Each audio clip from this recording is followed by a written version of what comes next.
नमस्कार, मैं हूँ एस्ट्रोलॉजर अनीता चौहान। आप सब कैसे हैं?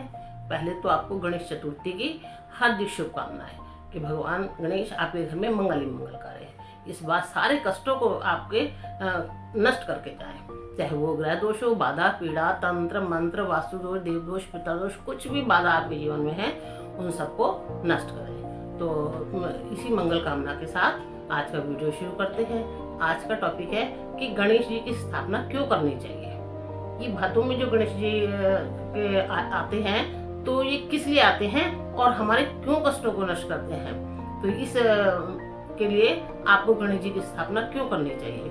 गणेश जी की स्थापना इसलिए करनी चाहिए कि गणेश जी जो हैं वो संकट हरने वाले हैं और मंगल करने वाले हैं। जब हम इनकी स्थापना करते हैं तो हमारे जीवन से कष्टों का नाश करते हैं।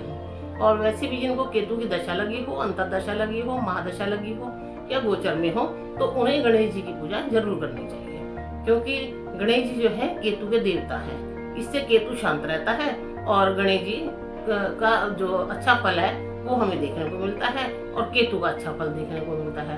तो इसलिए ये गणेश जी की स्थापना करनी चाहिए। और इसका जो है चतुर्थी तिथि जो है 18 तारीख को दोपहर को शुरू हो जाएगी। इसका टाइमिंग है कि 12:40 से ये सोमवार 12:40 से शुरू होगी और मंगलवार 1:43 तक रहेगी। तो इस दौरान आप गणेश जी को घर में 18 तारीख को भी ला सकते हैं, लेकिन स्थापना इनकी 19 तारीख को ही करनी है, क्योंकि 19 तारीख को ही गणेश चतुर्थी मानी जाएगी। और दूसरा, इनका शुभ मुहूर्त जो है वो 11 बजे से 1:28 तक है। इस दौरान आप उनकी स्थापना करके पूजा वगैरह कर सकते हैं। तो उनको जो है वस्त्र डेली बदलेंगे। उनके वस्त्र बदलने के लिए आपने चाहे तो वो उनके पटके ले आओ और जितने दिन आपने रखने हैं, 1 दिन के लिए लाए हैं, 3 दिन, 5 दिन, 7 दिन, जितने दिन के लिए भी लाए हैं उनका पटका रोज बदलेंगे और रोज उनको लड्डू का भोग लगाएंगे, उनको घास का भोग लगाएंगे, दूब ला के आप फ्रिज में पन्नी में भर के रख सकते हैं। रोज उसको धोया और आपने गणेश जी को भोग लगाया। धूप से वो बहुत प्रसन्न होते हैं। लड्डू और धूप उनका प्रिय है, तो इसलिए आपने धूप जरूर उनको चढ़ानी है और लड्डू का भोग लगाना है, बूंदी के लड्डू का भोग लगाना है। ये आपने सुबह शाम दोनों टाइम करना है।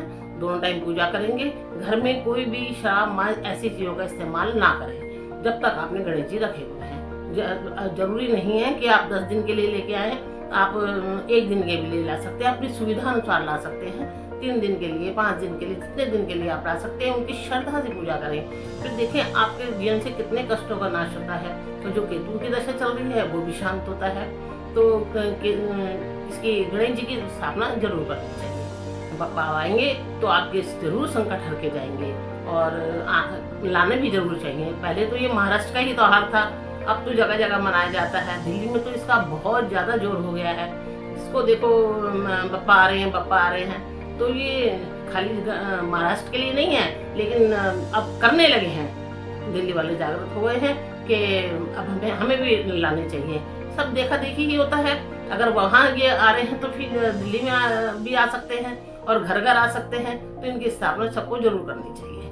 तो आप इसकी स्थापना करेंगे तो आपको परेशानियों से, बाधाओं से मुक्ति जरूर मिलेगी।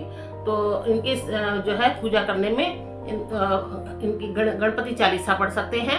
ओम गम गणपति नमः का जाप कर सकते हैं। ज्यादा से ज्यादा इस दौरान जितने दिन रखो आप ओम गम गणपति का जाप करो। जाप करने से आपको अच्छा फल मिलेगा। गणेश जी की ऊर्जा आपके घर में फैलेगी। जब आपके घर में गणेश जी की ऊर्जा फैलेगी तो जितनी भी बुरी शक्तियां हैं वो सब वहां से पलायन कर जाएंगी। कोई बुरी शक्तियां वहां नहीं रहेंगी। तो आप इनको, गणपति को रखेंगे और गणेश चालीसा पढ़ेंगे। घर के सारे मिलके आरती करेंगे। दोनों टाइम आरती करने से भी उनकी ऊर्जा फैलती है।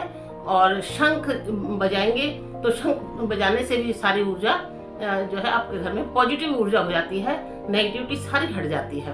तो आप करिए और इसको खूब अच्छी तरह उनकी सेवा करिए और उनको भोग लगाइए। सुबह, दोपहर, शाम। सुबह नाश्ते का भी भोग लगाइए, दोपहर को खाने का भी भोग लगाइए और रात को खाने का भी भोग लगाइए। फिर इन्हें विश्राम कराइए। और आप जब ये सब करेंगे तो आपको गणेश जी का बुरा फल बिल्कुल नहीं मिलेगा, बहुत अच्छा फल मिलेगा।